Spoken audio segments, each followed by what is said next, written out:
चार धाम की यात्रा कब पूरी मानी जाती है? बड़े सौभाग्य की बात होती है चार धाम की यात्रा करना। तो हमें पता होना चाहिए कि कब चार धाम की यात्रा पूरी होती है। कभी कभी लोग एक धाम की यात्रा करके ही चार धाम की यात्रा को संपूर्ण समझ लेते हैं, या एक धाम में ही अधूरी यात्रा करके उसे एक धाम की यात्रा मान लेते हैं। तो आज इसको विस्तृत रूप से जान लेते हैं। Welcome to astro Vanisha. सबसे पहली बात, चार धाम कौन कौन से हैं? बद्रीनाथ, द्वारका, पुरी, जगन्नाथपुरी और रामेश्वरम। पर जब हम पहले धाम की यात्रा करते हैं, जिसको बद्रीनाथ की यात्रा कहते हैं, अगर आप सोचते हैं कि सिर्फ बद्रीनाथ की यात्रा करके यात्रा एक धाम की हो जाएगी और उसे पूरा माना जाएगा एक धाम की यात्रा, तो ऐसा नहीं होता है। ये जो जितने भी धाम हैं, ये भारत के अलग अलग कोनों में स्थित हैं। उत्तराखंड में गंगोत्री, यमुनोत्री, केदारनाथ और बद्रीनाथ है। अगर आप सोचें कि सिर्फ बद्रीनाथ की यात्रा करने से आपकी एक धाम की यात्रा पूरी हो जाती है, तो ऐसा कदाचित नहीं है। हमेशा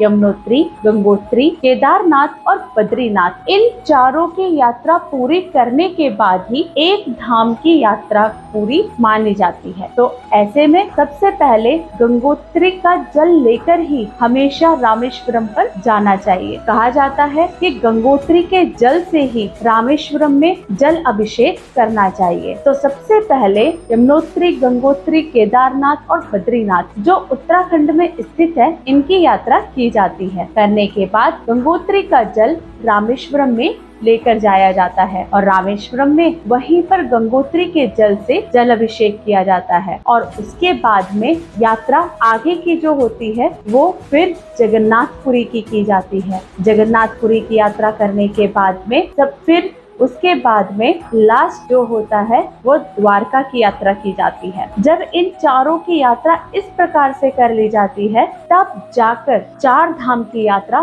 संपूर्ण मानी जाती है, जिसका आपको बहुत अच्छा फल भी मिलता है, सौभाग्य की प्राप्ति होती है और चार धाम की यात्रा संपूर्ण होती है। इसी के साथ जय श्री राम। वीडियो अच्छी लगी हो तो वीडियो को लाइक और चैनल को सब्सक्राइब करना बिल्कुल मत भूलिएगा।